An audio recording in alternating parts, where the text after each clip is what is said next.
नमस्कार, मैं हूं निकिता और आप देख रहे हैं सत्य हिंदी। एक नजर डालते हैं अब तक की सुर्खियों पर। रूसी तेल पर भारत के फैसले में बदलाव के कोई संकेत नहीं। मॉस्को। रूस के विदेश मंत्रालय ने कहा है कि उसे ऐसा कोई संकेत नहीं मिला जिससे लगे कि भारत ने रूसी कच्चा तेल खरीदने के अपने रुख में बदलाव किया है। मंत्रालय ने दोहराया कि भारत द्वारा रूसी तेल की खरीद दोनों देशों के लिए फायदेमंद है और अंतर्राष्ट्रीय ऊर्जा बाजार में स्थिरता बनाए रखने में मदद करती है। यह बयान अमेरिका के उस दावे के बाद आया है जिसमें व्हाइट हाउस की प्रेस सचिव कैरोलिन लेविट ने कहा था कि राष्ट्रपति ट्रंप और प्रधानमंत्री मोदी की बातचीत के बाद भारत रूसी तेल खरीदना बंद करने और अमेरिका से आयात बढ़ाने पर सहमत हुआ है। हालांकि नई दिल्ली ने इस तरह की किसी प्रतिबद्धता की आधिकारिक पुष्टि नहीं की। इससे पहले रूस के प्रवक्ता दिमित्री पेस्कोव ने भी कहा था कि भारत की ओर से रूसी तेल खरीद रोकने का कोई औपचारिक बयान नहीं मिला है। वहीं रॉयटर्स के अनुसार जनवरी में भारत का रूसी तेल आयात घटा है, लेकिन रिफाइनरों को सरकार की ओर से खरीद बंद करने का कोई निर्देश नहीं दिया गया है। महिला सांसदों ने पीएम की कुर्सी को घेरा। मनोज तिवारी इसलिए पीएम सदन में प्रवेश नहीं कर सके। बुधवार को प्रधानमंत्री मोदी के लोकसभा को संबोधित करने से ठीक पहले सदन में भारी हंगामे के कारण कार्यवाही स्थगित कर दी गई। इंडिया टुडे की एक रिपोर्ट के मुताबिक विपक्षी सांसदों के विरोध प्रदर्शन के दौरान शोर शराबा बढ़ गया और मामला खजाने की बेंचों के पास टकराव तक पहुंच गया। इस बीच बीजेपी सांसद मनोज तिवारी ने आरोप लगाया है कि कई विपक्षी महिला सांसद फेल में घुस गईं और प्रधानमंत्री की कुर्सी की ओर बढ़ीं, जिससे सुरक्षा को लेकर गंभीर स्थिति पैदा हो गई और पीएम सदन में प्रवेश नहीं कर सके। प्राइवेट प्रॉपर्टी में नमाज पढ़ने के मामले में फैसला। इलाहाबाद हाईकोर्ट के फैसले का किया गया स्वागत। हाल ही में बरेली की घटना के बाद नमाज को लेकर कानूनी स्थिति पर सवाल उठे थे, जब पुलिस ने बिना अनुमति के खाली घर में सामूहिक नमाज और अस्थायी मदरसा चलाने की शिकायत पर 12 लोगों को हिरासत में लिया था। इससे एक बड़ी चिंता सामने आई कि क्या किसी को अपने घर के अंदर नमाज पढ़ने के लिए सरकारी इजाजत की जरूरत होती है या नहीं। इस पर इलाहाबाद हाईकोर्ट ने अपने फैसले में यह साफ किया है कि किसी भी व्यक्ति या फिर समुदाय को अपनी निजी जगह पर नमाज पढ़ने के लिए राज्य या फिर स्थानीय प्रशासन से पहले से इजाजत लेने की कोई जरूरत नहीं है। कोर्ट ने कहा कि यह अधिकार संविधान के अनुच्छेद 25 के तहत सुरक्षित है, जो धर्म की स्वतंत्रता देता है। हालांकि कोर्ट ने यह भी साफ किया कि यह आज़ादी तभी तक है जब धार्मिक गतिविधि निजी जगह तक सीमित हो और उससे सार्वजनिक व्यवस्था, शांति या पड़ोसियों को कोई परेशानी ना हो। 24 फरवरी को राज्य चुनाव आयुक्तों का राष्ट्रीय सम्मेलन। भारतीय निर्वाचन आयोग इस महीने के अंत में राज्य चुनाव आयुक्तों का एक राष्ट्रीय सम्मेलन आयोजित करेगा। इसका उद्देश्य केंद्र और राज्य स्तर के चुनाव निकायों के बीच चुनावी प्रक्रियाओं और लॉजिस्टिक्स को लेकर बेहतर तालमेल बनाना है। इलेक्शन कमीशन ऑफ इंडिया ने बुधवार को बताया कि यह सम्मेलन 24 फरवरी को होगा और करीब 25 साल बाद आयोजित किया जा रहा है।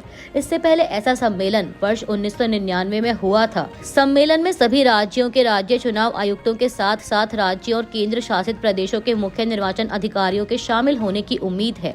सम्मेलन की अध्यक्षता मुख्य चुनाव आयुक्त ज्ञानेश कुमार करेंगे। उनके साथ चुनाव आयुक्त डॉक्टर सुखबीर सिंह संधू और डॉक्टर विवेक जोशी भी मौजूद रहेंगे।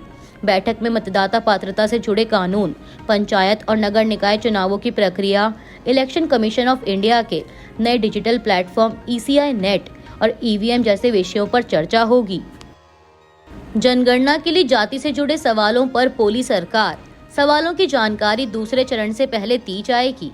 केंद्रीय गृह मंत्रालय ने बुधवार को राज्यसभा को बताया कि आगामी जनगणना में जाति से जुड़े सवालों की जानकारी जनगणना के दूसरे चरण की शुरुआत से पहले सार्वजनिक की जाएगी। गृह राज्य मंत्री नित्यानंद राय ने लिखित जवाब में कहा कि दूसरे चरण यानी जनसंख्या गणना के लिए जाति सहित सभी सवाल तय प्रक्रिया के तहत अंतिम रूप देकर अधिसूचित किए जाएंगे। उन्होंने बताया कि तमिलनाडु सहित कई राज्यों और संगठनों से जाति गणना को लेकर सुझाव और प्रतिनिधित्व मिले हैं। सरकार ने स्पष्ट किया कि जनगणना 2027 कराए जाने का निर्णय पहले ही अधिसूचित किया जा चुका है। जनगणना 2 चरणों में होगी। पहले चरण में 1 अप्रैल से 30 सितंबर 2026 तक हाउस लिस्टिंग ऑपरेशन होगा, जबकि दूसरा चरण फरवरी 2027 में पूरा किया जाएगा। लद्दाख, जम्मू कश्मीर और हिमाचल व उत्तराखंड के बर्फीले इलाकों में दोनों चरण सितंबर 2026 तक पूरे होंगे। यह 16वीं जनगणना होगी और आज़ाद भारत में पहली बार SC/ST के अलावा सभी जातियों की गिनती की जाएगी।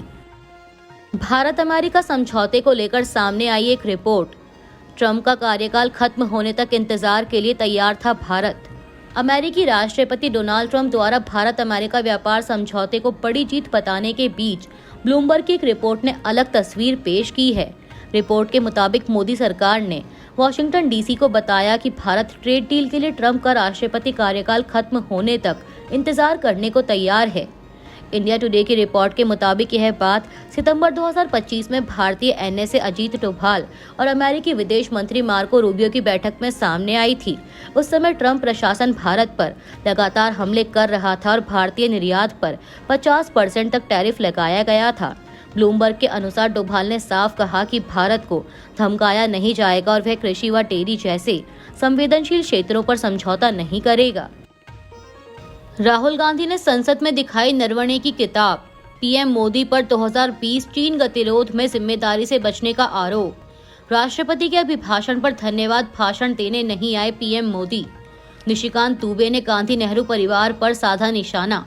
लोकसभा में नेता प्रतिपक्ष राहुल गांधी ने बुधवार को पूर्व सेना प्रमुख जनरल एम नरवणे की किताब 4 स्टार्स ऑफ डेस्टिनी को संसद परिसर और लोकसभा के भीतर दिखाकर प्रधानमंत्री मोदी पर 2020 के भारत और चीन गतिरोध के दौरान जिम्मेदारी न लेने का आरोप लगाया। राहुल गांधी ने कहा कि इस किताब में जनरल नरवणे ने लिखा है कि पूर्वी लद्दाख में तनाव के समय प्रधानमंत्री ने सेना प्रमुख को कोई स्पष्ट निर्देश नहीं दिया और सिर्फ ये कहा कि जो उचित समझो वो करो, जिससे उन्हें खुद को बहुत अकेला महसूस हुआ।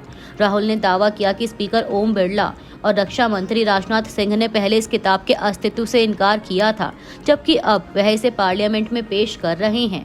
राहुल गांधी ने कहा कि पीएम मोदी शाम को जब संसद में आएंगे तो उनको किताब भेंट करूंगा, लेकिन शाम 5 बजे जब तमाम टीवी चैनलों ने मोदी के भाषण का लाइव प्रसारण दिखाने की तैयारी कर ली थी, ठीक उसी समय सरकार पीछे हट गई और मोदी सदन में शाम 5 बजे राष्ट्रपति के अभिभाषण पर धन्यवाद भाषण देने नहीं आए। इस बीच किताब के ऑनलाइन प्लेटफॉर्म से गायब होने की खबरों ने विवाद को और गहरा कर दिया है। कांग्रेस सांसद प्रियंका गांधी ने पीएम मोदी के लोकसभा न आने पर कहा कि पीएम मोदी डर गए, इसलिए संसद में नहीं आए। इसी बीच भाजपा सांसद निशिकांत दुबे ने बुधवार को संसद में झोला भरकर किताब लेकर पहुंचे और उन किताबों के हवाले से पहले प्रधानमंत्री जवाहरलाल नेहरू पर आपत्तिजनक टिप्पणियां की। नेहरू को उन्होंने अपशब्द कहे। दुबे ने कहा कि 100 किताबें लेकर आया हूं। नेहरू ने एडविना और माउंटबेटन के साथ देश का बंटवारा किया। उन्होंने राहुल गांधी के लिए भी गलत शब्दों का इस्तेमाल करते हुए कहा कि उन्होंने संसद को 3 दिन से बंधक बना रखा है। मैं वो किताबें लेकर आया हूं जिसे नेहरू गांधी परिवार ने कभी बाहर नहीं आने दिया। राज्यसभा में भारत अमेरिका समझौते पर मल्लिकार्जुन खड़गे का हमला। खड़गे बोले सरकार कृषि सेक्टर को खत्म करना चाहती है।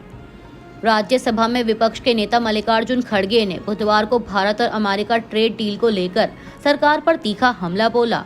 राष्ट्रपति के अभिभाषण पर धन्यवाद प्रस्ताव पर चर्चा के दौरान कांग्रेस अध्यक्ष ने आरोप लगाया कि इस समझौते से भारतीय किसानों के हितों को भारी नुकसान होगा और सरकार देश के कृषि सेक्टर को खत्म करना चाहती है। खड़गे ने कहा कि यह संसद का अपमान है कि जब सत्र चल रहा था तब सांसदों को डील की जानकारी सरकार से नहीं बल्कि अमेरिकी राष्ट्रपति से मिली।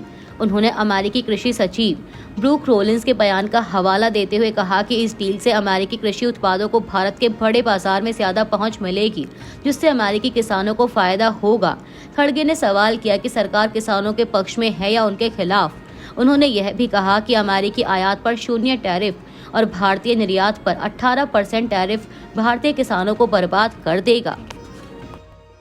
युमनाम खेमचंद सिंह ने मणिपुर के सीएम के तौर पर ली शपथ। उप मुख्यमंत्री बनाए गए नागा पीपल्स फ्रंट के नेता। मणिपुर में राजनीतिक बदलाव के तहत युमनाम खेमचंद सिंह ने बुधवार को राज्य के नए मुख्यमंत्री के रूप में शपथ ली। राज्यपाल अजय कुमार भल्ला ने उन्हें पद और गोपनीयता की शपथ दिलाई। इसी समारोह में नागा पीपल्स फ्रंट के नेता एल दिखो ने उप मुख्यमंत्री के तौर पर शपथ ली। इससे पहले दिन में राज्य से राष्ट्रपति शासन हटा लिया गया था, जो फरवरी 2025 से लागू था। यह शपथ ग्रहण बीजेपी नेता एन बीरेन सिंह के इस्तीफे के करीब 1 साल बाद हुआ है।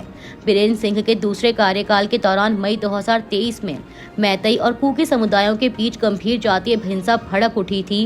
राज्य में लगातार हिंसा और बीजेपी के भीतर नेतृत्व परिवर्तन की मांगों के बीच बीरेन्द्र सिंह ने 9 फरवरी 2025 को मुख्यमंत्री के पद से इस्तीफा दे दिया था, जिसके बाद राज्य में राष्ट्रपति शासन लगाया गया।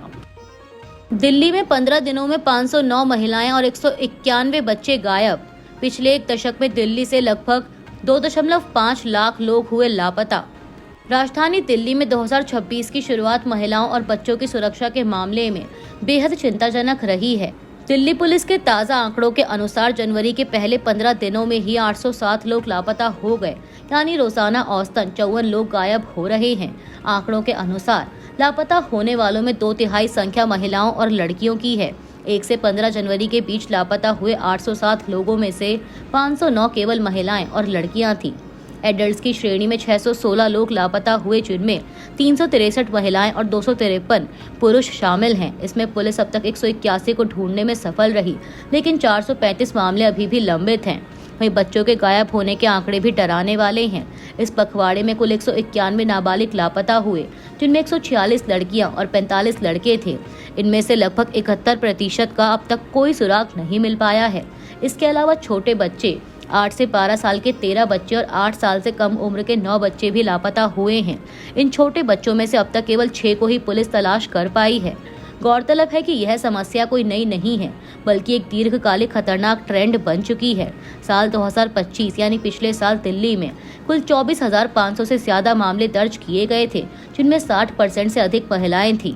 मीडिया रिपोर्ट्स के मुताबिक पिछले एक दशक में दिल्ली से 2.3 लाख लोग लापता हुए हैं। वहीं पुलिस ऑपरेशन मिलाप और सिपनेट पोर्टल के जरिए तलाश तेज करने का दावा कर रही है। सुप्रीम कोर्ट में ममता बनर्जी ने चुनाव आयोग को बताया व्हाट्सएप कमीशन। सुप्रीम कोर्ट ने चुनाव आयोग को जारी किया नोटिस। पश्चिम बंगाल की मुख्यमंत्री ममता बनर्जी ने स्पेशल इंटेंसिव रिवीजन यानी एसआईआर के खिलाफ सुप्रीम कोर्ट में याचिका दायर करते हुए चुनाव आयोग पर गंभीर आरोप लगाए हैं। बुधवार को वह खुद सुप्रीम कोर्ट पहुंची और सीजेआई सूर्यकांत के चैम्बर में अपनी बात रखने की अनुमति मांगी। सुनवाई के दौरान ममता बनर्जी ने चुनाव आयोग को व्हाट्सएप कमीशन बताया और कहा कि न्याय बंद कमरों के पीछे रो रहा है।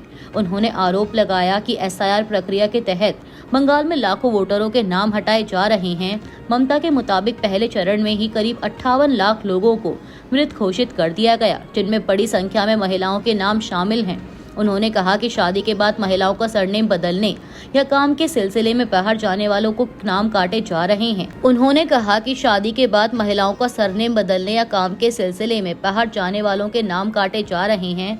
मुख्यमंत्री ने आरोप लगाया कि केवल बंगाल को निशाना बनाया जा रहा है और बीजेपी शासित राज्यों से आए माइक्रो ऑब्जर्वर नाम हटाने की सिफारिश कर रहे हैं।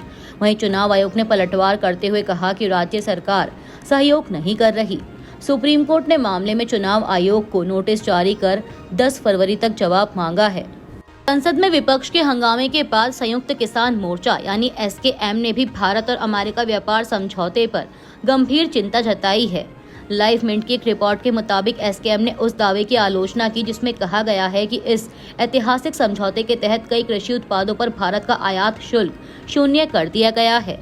किसान संगठनों का आरोप है कि इससे अमेरिका के अत्यधिक सब्सिडी वाले कृषि उत्पाद भारतीय बाजार में आ जाएंगे और देश के किसानों को भारी नुकसान होगा। एसकेएम ने सरकार पर किसानों के साथ विश्वासघात करने का आरोप लगाया है। अभी के लिए इतना ही। बाकी की देश दुनिया की बड़ी खबरों के लिए जुड़े रहिए सत्य हिंदी के साथ।